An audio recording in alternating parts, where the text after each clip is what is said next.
let me mention a couple other things real quick. In '67, I think it was, we did have an open housing march for Naperville. There was a rumor that there was a sundown law in effect, and for people who worked in Naperville. Now, couldn't verify that, but the rumor was out there. But what I did know is that no black people lived in Naperville whatsoever at that time. So we marched downtown. This was the Congress for Human Liberation, and we were on our way into the business section. You know, I think we got as far as Washington. We had marched from campus, and the police turned us around. They said no, we couldn't march any farther. There were some of us who wanted to continue to march anyway, you know, willing to go to jail and all of that. But our leadership said no, you know, we don't want to do that. You know, we made the point. So we did have the open housing march.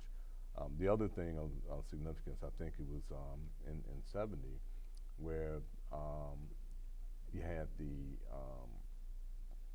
Kent State and Jackson State killings by the police and the National Guard and all that. This is after the United States invaded Cambodia.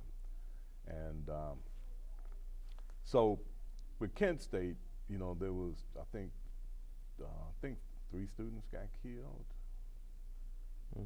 Anyway, there was this big media hoopla about it, but with Jackson State, I think 6 students got killed, and there was hardly any word at all about it on the media. Just, oh, this happened, you know.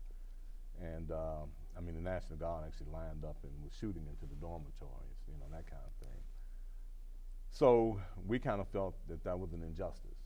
So we took over the radio station, WONC.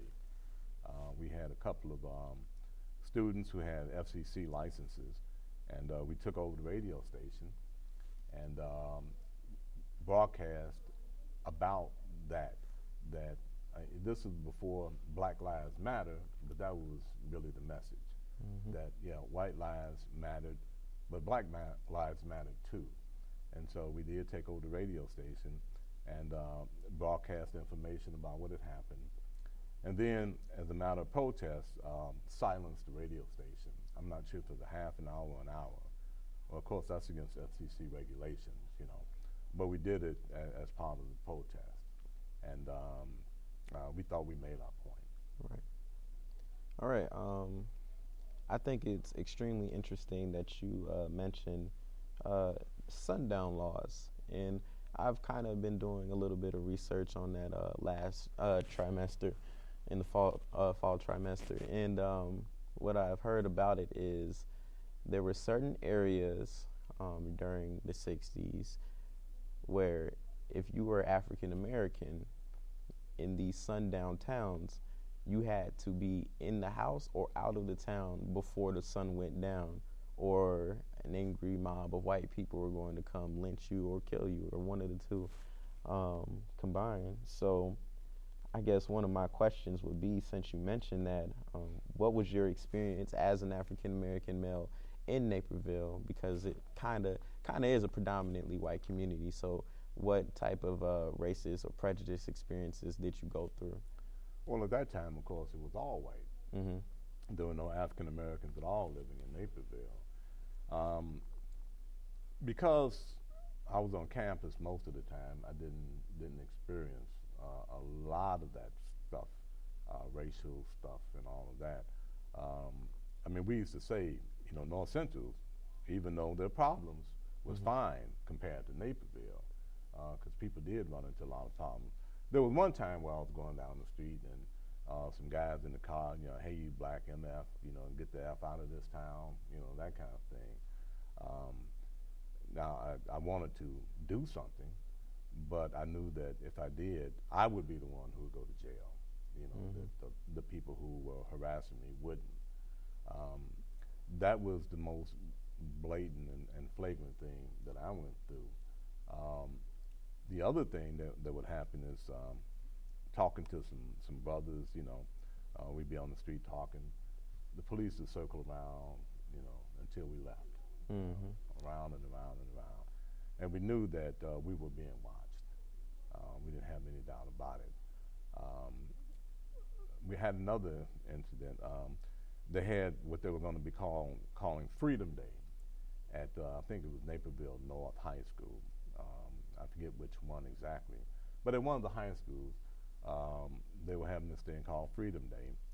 And because of the 60s stuff that was going on, the administration would not let them call it Freedom Day.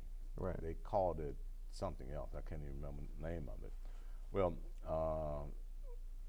Ron Isaac, who also was in my class, and I spoke at the school. You know, we talked about a number of issues, et cetera, et cetera, et cetera.